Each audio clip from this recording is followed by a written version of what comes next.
How you doing? My name's Andrew, aka Andrew K on the board. I want to talk to you briefly about pin rigging, what I like to do, or how I do it.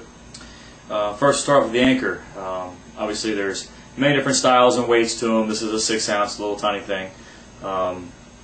This is a big 8-ounce. These are actually the ones that we prefer to use. I find that they grab the sand better, allow you to get a better anchor, a tighter anchor line. Basically what happens is you put this on a rod, heave it out there, and you jerk it a couple times. And this actually will get lodged down in the sand and allow you to get your anchor line nice and tight.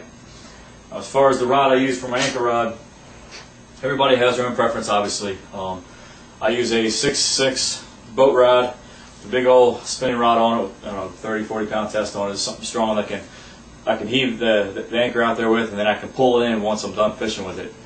The key, though, is to make sure the anchor rod is stiff. This is a very stiff rod, which allows me to get my anchor line nice and tight. That's probably one of the most important things, is to make sure your anchor line is tight.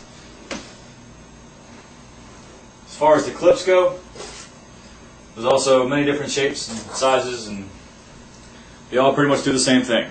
This is a store-bought one. Here's the clip on the bottom. Swivel goes around your anchor line on top. This is actually one that I've made. I've got a bunch of them that I made.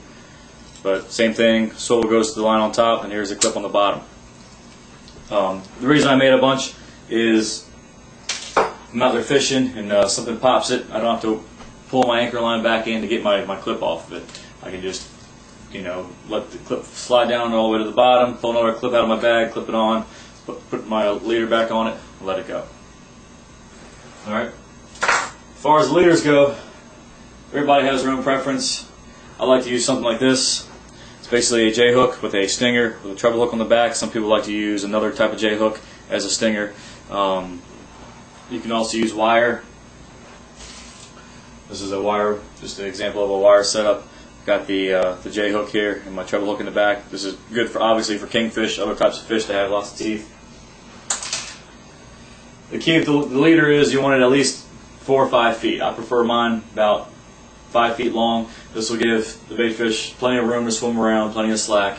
If you go too much longer than that, you take the chance of him actually swimming back over your anchor line and making a mess of things. And you get a big cobia or a big drum or something comes up and eats it, definitely don't want it to be wrapped around your anchor line. That's just going to make a mess of things. As far as how you hook the fish, this is my bait fish. I like to hook mine right in the middle. Now let my stinger hook hang. Some people hook them in the nose, some people like to hook them in the tail. Some people actually hook them in the nose or in the middle, and then take the stinger hook and actually hook the stinger hook into the tail like that. That way all the hooks are on the fish. Like I said before, I prefer to let my stinger hang. However you want to do it, you want to make sure that you don't inhibit the way the fish swims. He needs to be able to move freely and swim around and make himself look like a bait fish that's stuck on top. As far as what kind of fish to use, my personal favorite is either large bunker if you can get them, or bluefish. The spot and croaker, they work great. Obviously the big predator fish like to eat them, but so do little bluefish. And almost 99% of the time if I put a croaker on a pin rig, his tail gets bit off or his belly gets bit out, or the small bluefish will come up and try eating him. But if you have a little bluefish on there, the other bluefish don't seem to want to eat them. And also the bluefish give you the best action. They stay alive for a long time. They'll swim around constantly.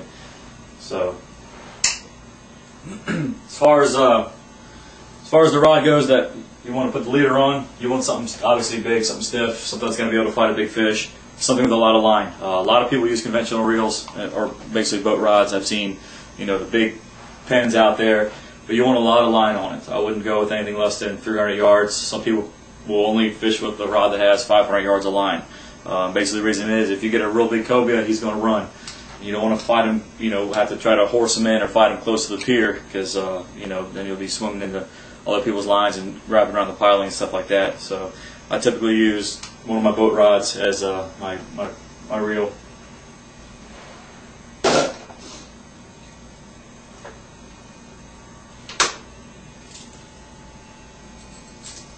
As far as hooking the fish or hooking your leader to the pin clip, some people put it through the loop on your leader, some people put it through the swivel part. I like to put it actually through the swivel eye itself. And this, obviously this swivel here will go to my rod that I'm using to fight it with, and this is my leader going to the fish. Now, before I said it's important to have a nice tight anchor line, like this is my anchor line here, because when you put this on there, you slide it down, you don't want it to, if it's real loose, you know, if a fish picks up and grabs it, I'll hold it right there. This is my fish and he's swimming around and stuff. If something grabs him and you got a real loose anchor line, it's going to pull it, move it all around and stuff. Basically, this is my leader, fish swims around, fish grabs him, pops it off, pin clip slides down, and then you fight the fish. So, hopefully this helps. This is how I do it. Everybody has their own way of doing things, obviously. So, get out there and catch them up. Thanks.